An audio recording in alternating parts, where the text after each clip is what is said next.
All right, guys. And we are live again with What the Shell podcast. This would be 4.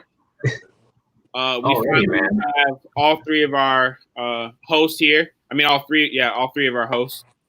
Jordan, we're glad to have you back from work. We know you're working hard to make this community better, and we appreciate that, man.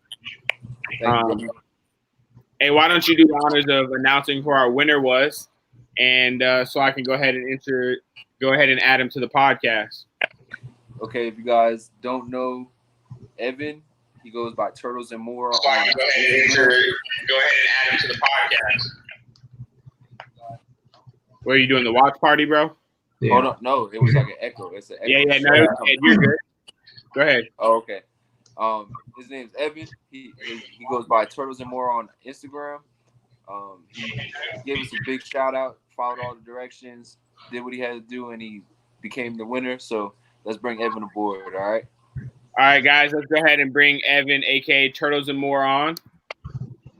Hey, what's going on, guys? Hey, welcome today. What's that? I said we're glad to have you, man. Thanks, man. I'm glad to be here. All right, let me see if I can do this watch party too, real quick. And then I got to switch to Instagram Live, man. Cool. Hey, Ed, how did you do the watch party, brother?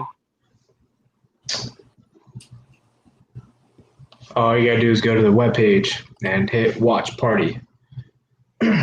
Webpage. Yep. So what's your top? What do you?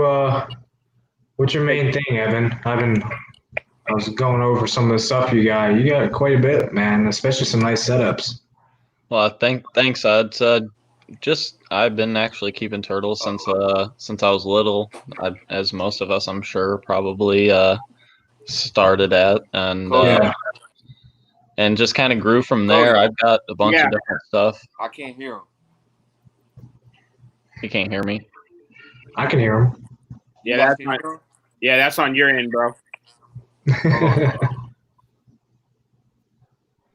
Well, but yeah, anyway, I just kind of grew my collection as time went on and kind of just learned more and got a bunch of turtle books over the years and kept reading up and searching online and whatnot, and just kind of taught myself through experience and watching others and taking in from others, and kind of went from there. No real education about or anything.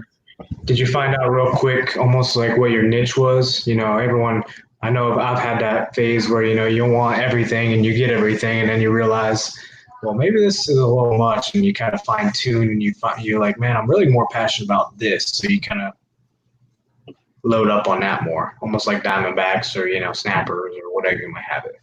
Right. Well, what it's kind of always been with me is I've always tried to keep stuff that kind of does well here in my climate, and I'm in Missouri, so I'm in the Midwest, and we get pretty harsh winters sometimes, and so limited species that I can work with, and I try and stay within my means as far as that. I do work with a couple other species that couldn't make it all year, but that's kind of where I try and stay at. So do you have any like snakes and stuff too, or just mainly turtles? No, really all turtles. I keep fish as well. That's about it. Yeah. Nice, man. So tell us a little bit about some of your setups, man, that I heard about. Yeah, that turtle room. Yeah, we actually just got a new house, and so I've been setting up a room in our basement, and I've got a rack with aquariums that I've got fish in now, and a couple. I've got the Diamondback set up in one of them. I've got some stock tanks that I'm waiting on because I had a special order for that I'm going to put in there for hatchlings.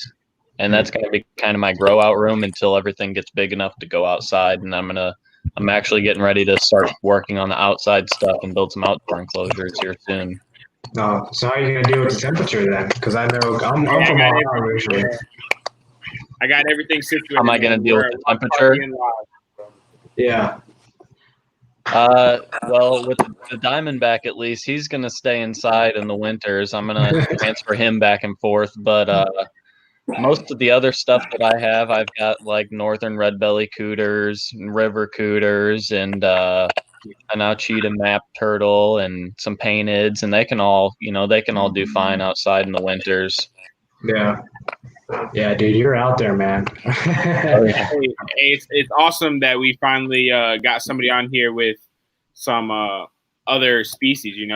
The three of us primarily are terrapin guys, so it's good to have somebody else on here. I did want to go ahead and tell the viewers today what the plan for the show kind of is. Today, we're primarily going to be talking about, what are our three dream turtles for each person, kind of in an order. We're all going to announce who our number 3 is, number 2, number 1, and so forth. But then as we're doing that, we also want to talk about how it is that we design our habitat for our turtles and like the process that we go through. So where do you go to for information on how you want to set it up? What is your thought process? And those things are in that regard, if that makes sense. Yeah.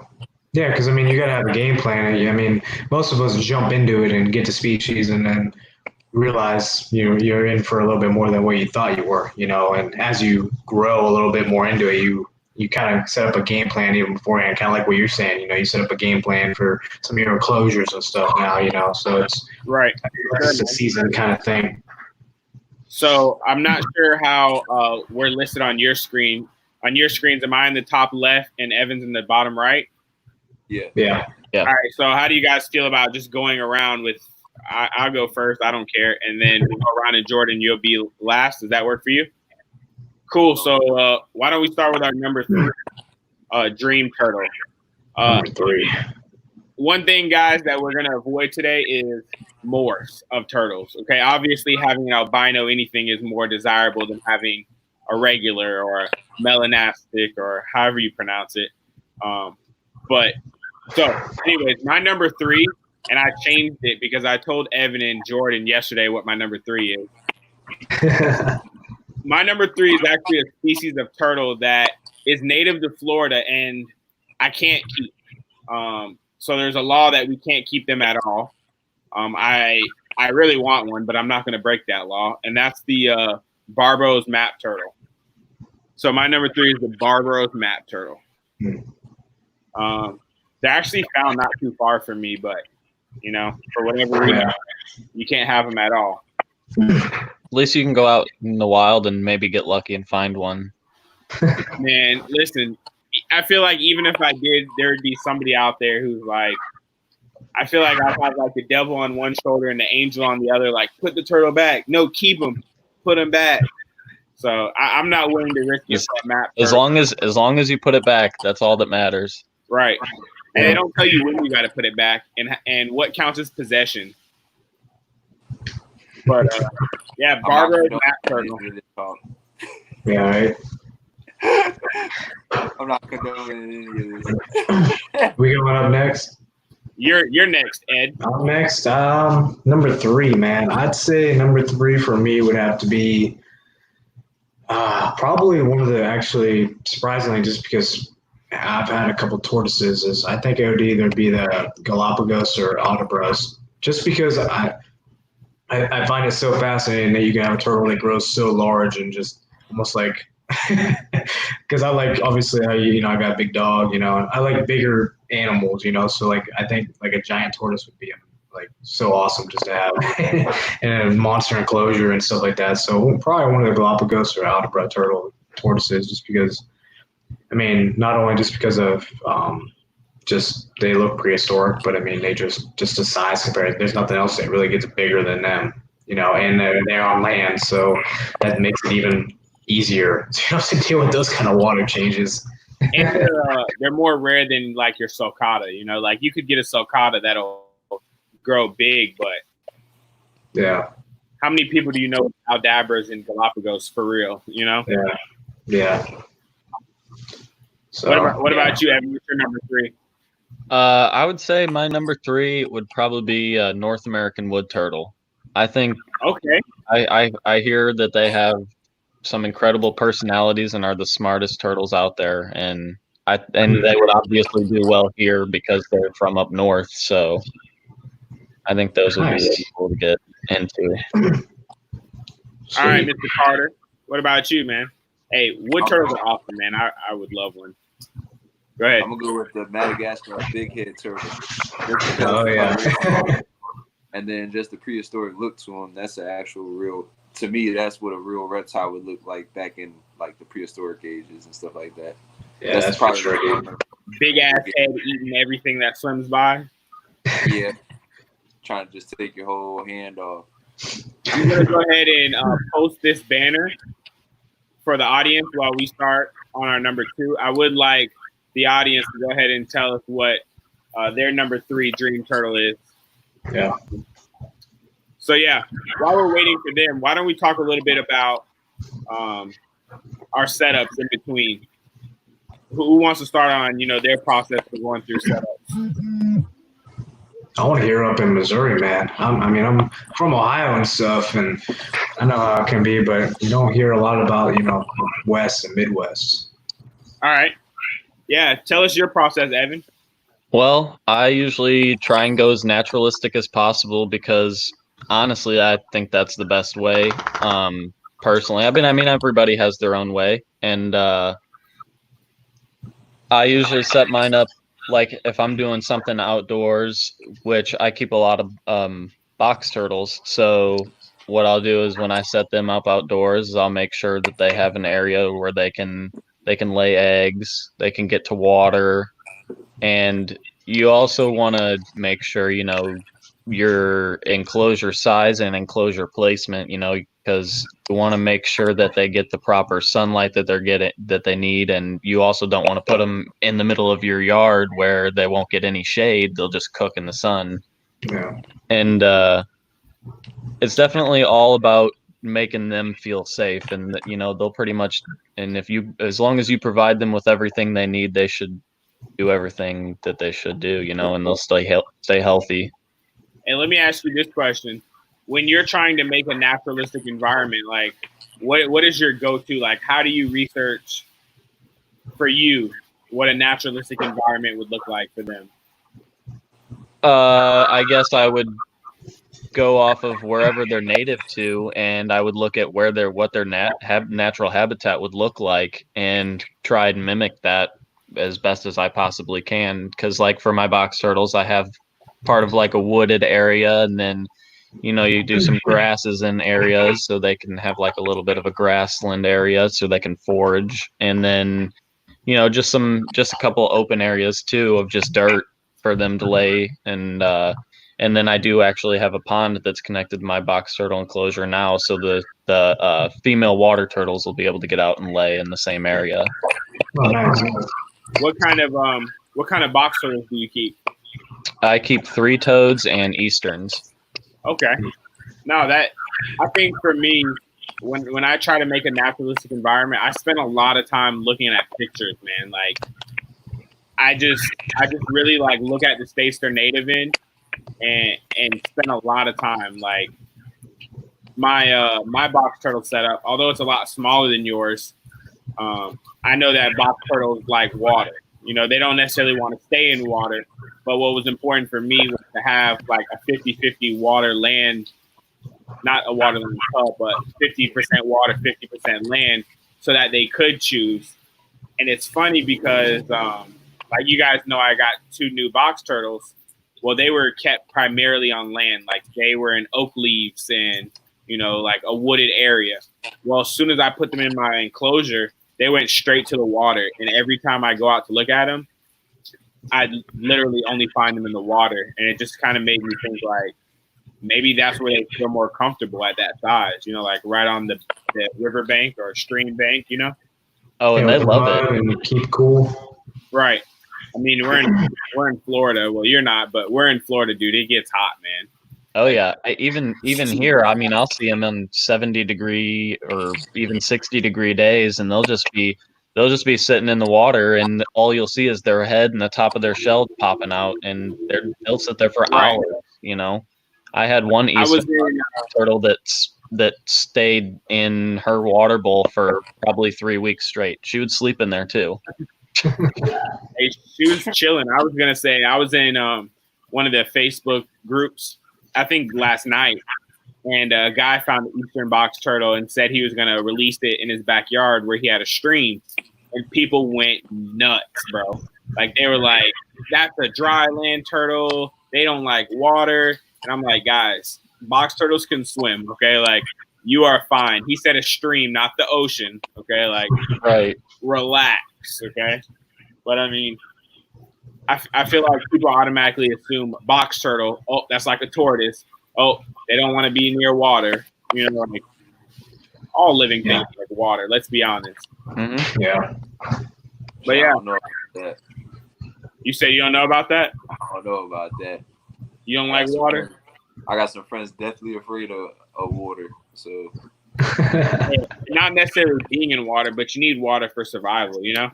Oh yeah, of course. All right, let's go ahead and do our number 2. Does that work for y'all? Yes, sir. All right. So my number 2, they're not hard to find on the market, but I think for me, what keeps me from getting one is their adult size. It's currently impossible for me to probably keep one. But my number 2 is the painted river terrapin. There's something about the head of those adult males when it's breeding that you're just like, dude, that is insane. Like, it's like a clown, man. Exactly, man. And I can't lie. The fact that they have the word terrapin in their name slightly draws me to be curious about them, because I've read that some of the Asian terrapin species also can survive in brackish water. So that's definitely been something I would like to play with or explore, rather. Yeah, I've heard some of them big badigers actually will lay on the same beaches that sea turtles do. Right. So, I mean, that'd be cool to keep some diamondback and some smaller painted river terrapins together, you know, like, I don't know how aggressive they are, so don't crucify me, but in my mind, that shit sounds good. All right, and on you, man. I'd say my second one, and not because of any kind of legal thing, but because I could have owned one in the past. But you know, I'm a big gnarly, you know, looking kind of thing, like, you know, loving kind of animal. So, you know, I got to go with the alligator snapping turtle. I saw that coming, bro. Just because of I mean, you're talking about like a son of a gun. You can put anything in there and it'll eat, you know, and glue in your hand. You know, so I don't know, man. Just the sheer magnitude of there's no other living walking turtle that looks more like a dinosaur than can reach the capacity also than, you know, the alligator snapping turtle. I mean, anything with an alligator in it, you know, is definitely going to draw your attention, you know. And I've kept snappers my whole entire life, especially, you know, up in Ohio. And I mean, they're all a dime a dozen mostly where you find, but you know, so, and I found, like, you know, even like the way they eat, like they can trick you, you know, with the tongue and the flicker, you know, with the worm and the, you know, in the mouth, and just so many aspects of them. You think this monster thing would just chomp down, but it can actually just open its mouth and just have things just gravitate towards them. I've heard them eating common snappers before. You said what? I've heard of them eating common snappers before. Hey, I wasn't going to be the one to say it, but I was talking to Greg, you know, Greg Turtlehaven, and we were talking about both of us have had problems with male common stink pot turtles. So I've had 2 that have decided to not live with me anymore. One was electrocuted from a heater, and then one completely escaped. I have no idea when, but he escaped. So Greg was telling me that he's also had 2 male stink pots that have disappeared. One buried itself under some rocks and drowned. And then another one escaped its enclosure and became turtle food for an alligator snapper. Wow. So, like, nice snack. I think definitely sad, bro. But I think it really opens your eyes, like, bro, those alligator snappers will eat anything, like literally anything. That's pretty much how they're designed. I mean, especially because, I mean, you're talking about something that lives in the gnarliest, you know, nasty stuff. That, I mean, they take what they can get. It's not like a terrapin where you got to have like all these fine-tuned crustaceans and shrimp and stuff like that, man. So no, good pick, man. I thought you were gonna say that the stink pots were aggressive too. Well, them things, yeah, man. They are. The first one I had, I put it in the pond with my map turtles. Biggest mistake I ever made. That took one of the map turtles' lives immediately. Man, was it a male or a female, or you don't know? I don't remember. That was years ago. Because I got a pair of stink pots, and as soon as I put them into the pond, one of the map turtles went up to it and just chomped his head right off. Bro, it's a pretty good size muscle, man. It was gnarly. Is your number 2 a stink pot, Evan? No, that's not my number 2. All right. All right, what's your number 2, man? You're up next. All right, my number 2 is actually also a Galapagos tortoise. Okay. Hey, not to interrupt you, it's funny. Guess who just tuned in on the Instagram live? Who's Great. Right. Stink pots. Oh yeah. Pots and the snappers. I'm glad he missed it. I guess he was there. But yeah, so yours is a Galapagos. Yeah, I would say my number 2 is probably a Galapagos. They're out of this world. I mean, they're incredible. Now that's a solid one. What about you, Jordan? My number 2, I'm definitely gonna go with the yellow blotch. That yellow blotch Digest. They have cool, unique designs, even though their personalities are more of the skittish type. Okay. Just the designs on them is pretty amazing. So hey, it's a beautiful map turtle, man. Probably the best looking one in my opinion. Yeah. Yeah. That's definitely solid, man. I think my number 1 is a fly river turtle, man. That's my number 1. I don't know. Pig nose, huh? Oh yeah. Bro, it's something about. Is it either that or the way that at least that's as close as you're gonna get to a sea turtle looking? I don't even really care about the pig nose. It's definitely the closest to a sea turtle that you can get. That would be why I would want one. Yeah, I think it's that, but also, I mean, I've heard the fly river turtles are pretty aggressive, man. Like, whenever I see them on fauna, there's always somebody who's like, "Yeah, this one's missing a chunk because another one bit it," or and then like I always hear that people have to keep them like by themselves. So if I get a fly river, man, that's gonna be like Centerpiece Pond somewhere, where they're just chilling like Camp Cannon. Yeah, I feel like that's the biggest problem. I feel like is people don't keep them in large enough enclosures, and they don't have a choice but to get aggressive. I feel like that's almost any turtle species, though, man. I mean, yeah, it happens, and sometimes you can't do anything about it. Yeah, that kind of goes back to the original whole thing of making sure you get the right size and plan ahead, because, and especially if you're going to invest some money in an animal, you kind of better know what you're getting into first. And yeah, realize that you research. 100%, man. All right, Ed, you're on the clock, man. Number 1. Number 1. So I know we weren't talking about any kind of morphs, and this isn't a so-called morph. It's it happens naturally. So and I'm gonna kind of, since we all know it, I'm gonna just share why because I got a story why it is not just because of looks or coolness. So I have to go with. It's a black velvet. No, not even close. Because I can find that on my back of my shoe. Bro, you're a pirate. That's on my boot. A pirate. Cody's officially a pirate.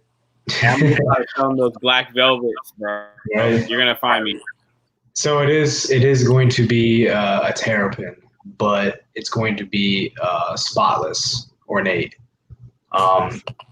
Just no, look, seriously, because of the fact of this is why I even got interested in terrapins, is because early on when I was a kid, like 5 years old, My dad, had a buddy that literally had, alligators and caimans in his basement and just anything and anything he had. Well, on his premier, show display living room, he had a giant, monster tank and had 2 spotless ornates. And growing up, 5 years old, even, for years, seeing them every time I went over there, man, they're just mesmerizing.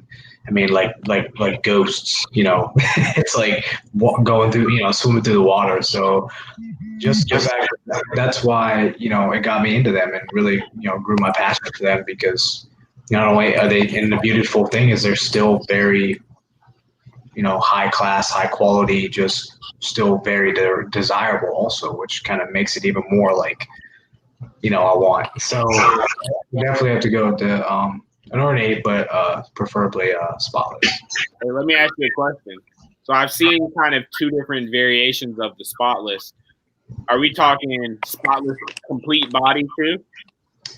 So actually, even to be more specific, because I know you can get more of the translucent kind of skin. Well, that was my second question. So it's actually not. My preferability would be actually the matte white. So all white, no spots, whole body, face, everything is all like a matte white, almost kind of bounce off the the clown kind of facade of like that clown white. So it just translucent is cool and everything. It looks like wax, but just that pop, like that bold pop in your face, all white. So that's what.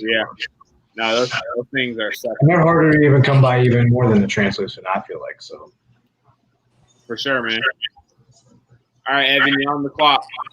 All right, so actually, I think I want to change my number 1 because I was going to say a fly river, but I've already done mine twice that you guys have already picked, so with a bog turtle. I think those guys are awesome, and I didn't hear you, bro. What'd you say? Bog turtle.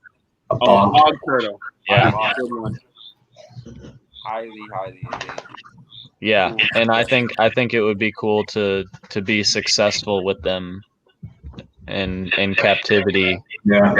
Because their numbers in the wild are not very many. Yeah. I gotta be honest, man. For the longest, I didn't know there was a difference between spotted turtles and bog turtles. I'm gonna tell you why. I'm in a Facebook group that's called Spotted Bog Turtles. Now the bog was in parentheses, so for the longest, I'm like, oh, why are people so crazy about these bog turtles? Like, is it a nickname for a spotted turtle? And then I looked at them, and I gotta admit, they're pretty cool looking. Like, and then there's some people that have hybrids between the spotteds and the bogs, but you don't ever see them for sale. They're definitely in the group if you want to go join and look at them. Yeah, I'll have to. Yeah, man. I don't know how I feel about the hybrid because my next pick is a hybrid. So it's actually the alligator and common snapper hybrid, which I've only seen one, which Greg has. Greg, if you're tuning in, great birthday present for this year coming up. We can talk about it. I can send you the address. We can make something happen. So what's the difference as far as like what's the different features? Is it just a combination? I've only seen the one picture on Greg's. Hey, we could barely hear you, bro. Me? Yeah, you got to scoot a little closer. Yeah. Can you hear me? Just almost kiss it, just kind of. Look, Corona out here. No. So, I mean, I haven't really seen the updated picture. I've only seen the hatchling picture. So, from the hatchling it looks like it'll be more colorful than a regular alligator snapper. But I know that there are hypo alligator snappers, I believe. Yeah. I believe. Opal Dragons has one I've seen, but it just has like a unique look to it. It's not as big, I guess you can say, as the alligator snapper would be at its size, but it still has the traits of the alligator snapper. Yeah. Hey, I was gonna tell you, bro. If you go on Greg's YouTube page, yeah, he has a video of the guy. I assume he got it from, and the guy has like 4 or 5 of different sizes, and you can see them at different stages of their life. Did he get those from Fred? I think they came from Fred. No, I don't want to speak for him.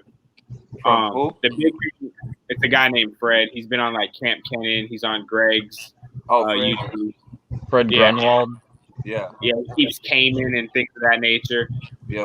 The big thing I saw that was different was it kept the lure of the alligator snapper. Hey, Greg said each one develops differently. That's what he just posted. Oh, okay. But it kind of still has like Jordan said, it looked like the size of the common snapper, but I don't keep snappers. Maybe we'll have Greg on here soon so he can tell you all about his snappers, Tyler. Yeah, dude. That'd be awesome. This is what fish them out. He said some go more gator snapper, some go more common snapper. No two seem to be the same. Gotcha. That's cool. Yeah. So I did have more of a leucistic one. It was more of the white version, you know. I ended up selling it, but I mean, you better have a good filtration system for them suckers. We talk about good filtration for, you know, terrapins and stuff because of just their high maintenance, you know. But talking about they put some turtle that put out some stuff, you know, especially when you know, whatever you feed them with, you know. So definitely a dirty turtle. The turtle poop probably is the size of dog poop. For real. Some of those alligator snappers are huge, man. The pet store that I go to, the reptile store, they had one in a huge acrylic tank when you first walk in, and you could pay like $2 to feed it a mouse.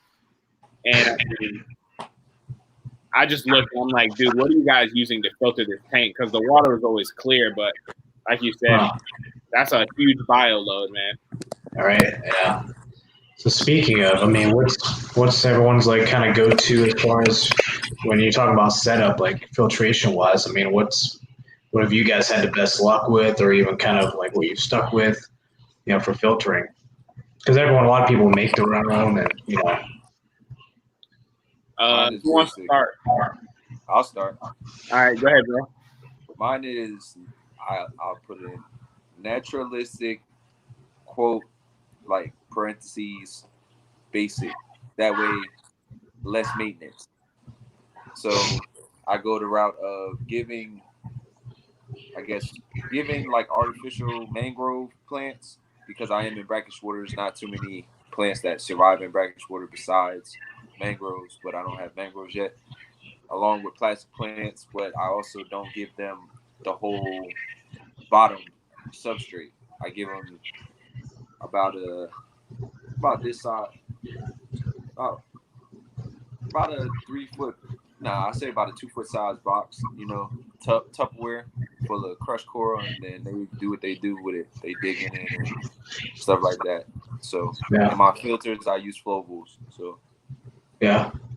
What size tanks? What's your biggest size setup that you got? Shoot, believe it or not, I have all my hatchlings besides one right now in the 75 right now. 75 aquarium. Hey, bro, tall or long? Huh? 75 tall or long? You know, 75 comes only in one size. 75 gallons. Yeah. It's long. Gotcha. Hey, I was gonna say, bro, you can call them yearlings or juveniles now, because those things are not hatchlings. Or you got juveniles, whatever you want. Or you got some boulders. Dude, that's just, I mean, they're always gonna be as little baby hatchlings, man. But you know, I mean, for the most part, they haven't shown any aggression towards one another. And then I just got a new juvenile male, so he's been in there. He's been chilling. They don't really pay attention to each other because they got the enrichment of like the mangrove plants and, of course, the crushed coral and some other. Yeah, I've found that, dude. The earlier you can start them off, I've never had an issue. Like as long as I introduce them early on, you know, I mean, you're always gonna have that one, you know. But I mean, the better you can start them off, even though it might be paranoia, you know, and just monitor. Monitor is the biggest key aspect. People think they can just do whatever and then come back and enjoy the enrichment part of it, but not like monitor and see their activity and their behavior, you know? Yeah. So. But yeah, man. So, you know, it's like I always get people always asking me questions about like how do your terrapins ever bite at each other or go. The honest like answer I always say is, you know, you just got to go by your own terrapin.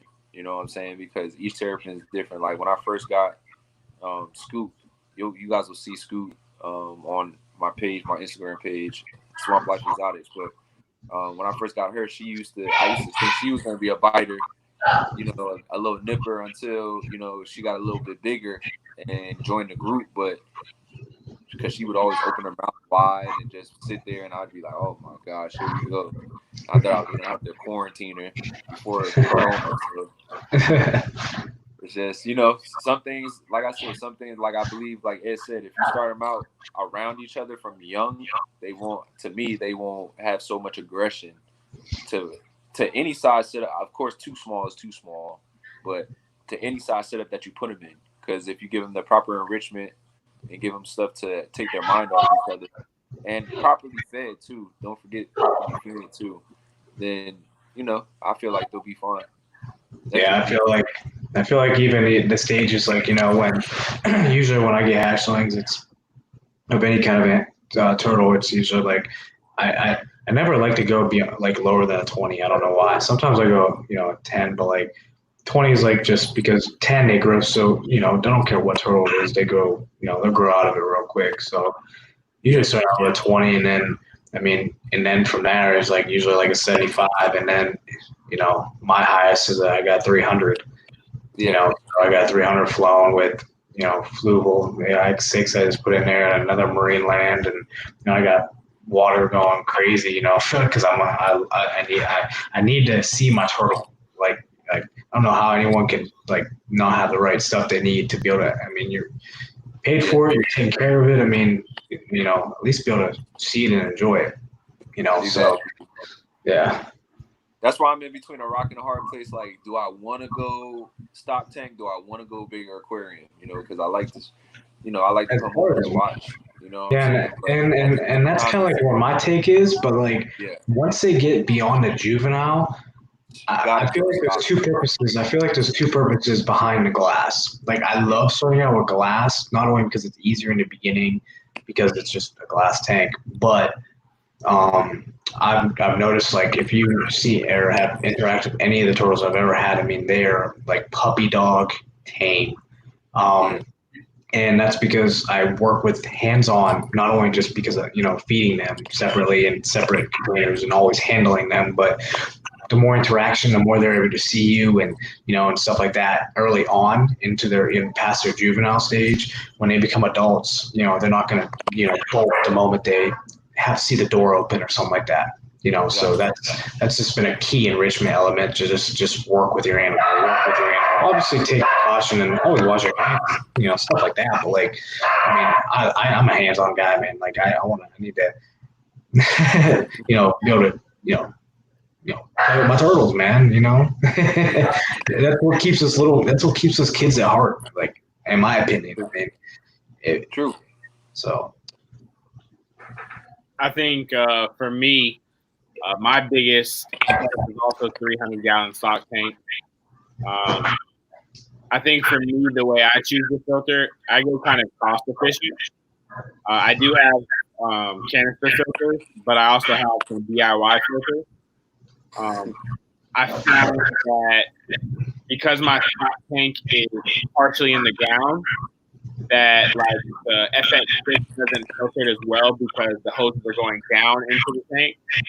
So with it, I use a waterfall filter, and then I have 2 Sun filters that I don't really care if they get messed up. The Sun filters, I primarily are using them for water flow, and then I also do it for. My bad, I had to block a user. I do it for water flow, but also, you know, the Suns come with a UV sterilizer.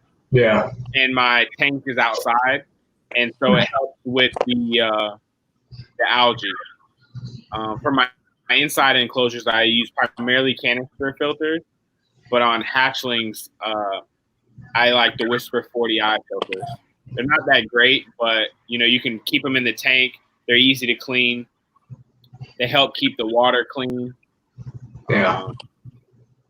So I also like using plants for filtration too. Yeah. It's kind of painful that my terrapins that I keep in brackish water, all I can put in there are skinny little twigs of mangrove plants. So all my other setups have water lettuce right now, except for 2 concentric terrapins and 1 ornate terrapin right now. So we'll see, man. Yeah. Tank size, I think tank size is a big question. Like when you go to the store, and you're trying to set up for a new turtle. Like, how do you guys determine what size tank you're going to use? I guess it depends on what you're looking for. All right, I'll give you an example. All right, so I was moved. I found that I moved turtle setup around probably bi-monthly. Like I just get bored looking at them and switch them up. So I needed to buy a new top tank. I went to Tractor Supply, and Tractor Supply has all the sizes. Like, what makes you decide what size? I mean, obviously space, but like, I'll speak terrapins. For example, last week, Steven told us, to keep hatchlings in shallow water and little tanks. Well, I could have done that in a mixing tub. The mixing tubs were $17. But like, I don't know for what reason, I bought a 40-gallon stock tank. Now I could have bought a 110-gallon. There's only $10 difference. But like, what makes you guys like decide? Yep, this is the size I want. You know what I'm saying? Yeah. Mm-hmm. I mean, like Evan, when you set up your turtle room, I'm just gonna speculate. Were those 40 breeders that you set up? No, those are actually the 110s that you're talking about. On the wall? Oh, the actual aquariums? Yeah. Oh no, those are 20 longs. So like, what made you decide to do a wall of 20 longs versus a wall of 40 breeders? Or space and price? Did you do like a $1 per gallon sale, or were those ones you collected over time? They're all $1 per gallon sale. You just gotta wait and pounce on the opportunity. I mean, it's all about getting what you need for the best deal. Still, you got to think economically still in the long run too. Because then with all these aquariums that I have, I saved money on those, on buying the actual aquariums that I can splurge on stuff to put in them, plants for filtration and an air pump to run all my sponge filters and whatnot. Just it goes a long way. Are you a sponge filter guy? Oh yeah, love them. I found that there's like 2 types of filtration guys. There's the let me get a canister filter or let me get a sponge filter, and there's been a lot of debate over that over the years in terms of for turtles. Like I know obviously fish sponge filters are great. They provide a lot of oxygen, but like, what's your experience with them with turtles? Actually, I haven't really done any of them with turtles except till I moved in here. Well, actually, not once I moved in here, but actually probably since a couple of weeks ago, since I got the Diamondback set up, because he's actually one of my Diamondbacks is in a 20-gallon long, and it just has a sponge filter on it now, but that's merely just temporary till I can put them outside. Right. What about you, Ed? You ever use sponge filters? Nah, not really. I've been more easy, simple, and like you said, I spend more time on, the enrichment part. And if I can get something that works and does the job, then that's fine by me. So I actually started using a sponge filter probably like 2 months ago, just because I needed a filter for outdoors. My biggest complaint is I don't like that I have to run an airline hose from like what are the machines that push out the air? You know what I'm talking about, air right? Pump? Yeah. I don't like that. For whatever reason, I just don't like the skinny tubing. So on my outdoor spotted turtle setup, I have a sponge filter in there because I took the filter off and put it on a different setup, and it seems to be working well. And obviously, spotted turtles, I don't know if you guys know, they like that kind of more muddy type of environment. You know, it doesn't have to be super perfect clarity, but I have enough plant colors taking out all the bio loads. But then the thing I do like is for my box turtle setup, I have an airline, one of those little blue stones. I have it running to the water part of my box turtle setup. It's a small amount of water, and it keeps that moving so I don't get like mosquitoes or anything, Yeah. Yeah. If it were me, I would you would probably have to clean the sponge a lot, but I would run a sponge filter in that too. Yeah. The water's deep enough. About, the water depth, really. Yeah. The reason I haven't, because the water depth probably like maybe that much. Right. Greg said he uses sponge filters for hatchling musks and soft shells.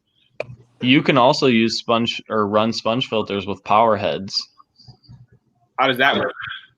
You run it the opposite way to where basically it's sucking, like you put it on the inlet part. I'd have to go experiment and play with that. I think I've seen them for sale on Amazon with power heads, if I'm not mistaken.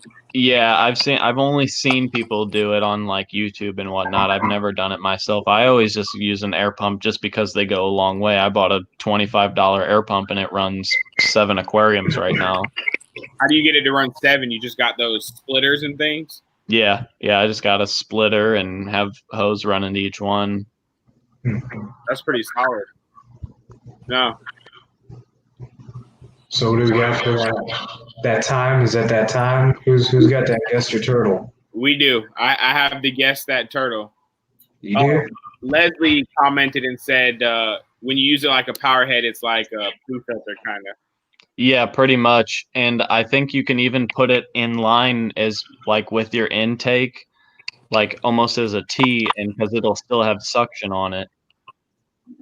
Gotcha.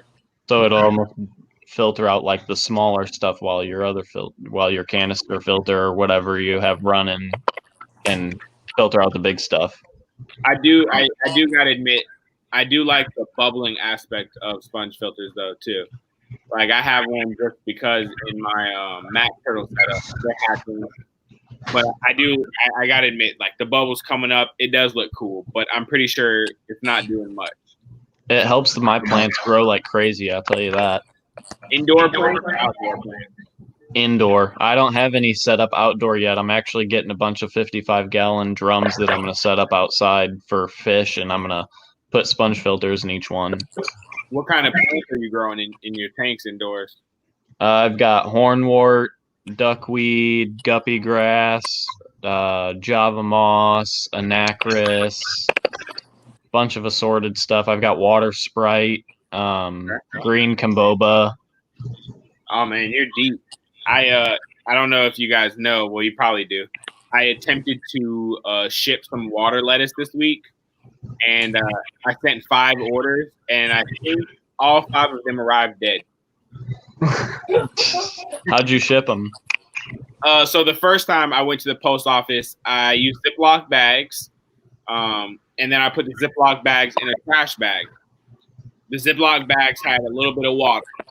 I go to the post office. The lady says, "Is there any, blah, blah, blah, or liquids?" In my mind, I know there's liquids, but I tell her no. She starts flipping the boxes around. It's 3 of them, okay? 2 of them immediately start leaking all over the table, okay? She gets mad. She makes me clean the table off and says she can't take my packages. So I'm like, all right, cool. Go home, repack it. I went back home. I took all the water out. I triple layered them and then put them in boxes. And apparently that must have just cooked them because pretty much everybody said they arrived falling apart, like gush, like they said mush. Yeah, you want to put ice packs in with them. I used to work at a pond store, and we used to get plants shipped to us all the time.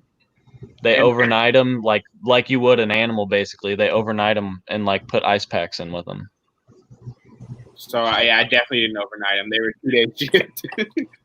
Wow. So are they in like the insulated boxes in water, or how did they do it? Yeah, it's like, well, we would get like big bags of them, but yeah, it's basically like you would like a fish, but obviously you don't have to have that much water. And then, yeah, you just put it in an insulated box with some cold packs in it, or hot packs if it's like winter. But right. Well, that makes sense, man. I'm gonna have to try it on Monday. I got 2 orders to resend, so. Yeah, I mean, try. Yeah, it's worth a try. No, I'm glad I brought it up because I would have just been trying wet paper towels, is what I was told. That might work. That's how we got like potted plants. Like that's how we would get those. Is we would get those on like paper towels, wet paper towels, or wet newspaper too. Oh, that's the other thing they said. Wet paper. Newspaper wrapped around wet paper towels is what I was told works best. Yeah. We are at the end of our podcast for today. Why don't we go ahead and do that? Guess that turtle. I'm gonna go ahead and bring it up. Give me 1 second.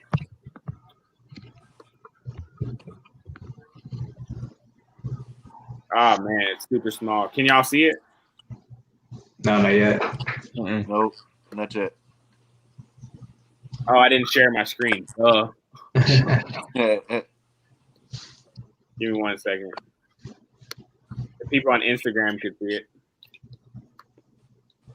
Share screen. All right, I am going to admit it is a species of map turtle. I don't want you guys to guess. I want to hear what the viewers have to say. I can't really see that thing. I know, man. I got to work on trying to get these pictures bigger. Got my whole eyeball in the camera. You see it now? Just kiss the screen, man. Hey, Greg said he knows what they are. He steps on them.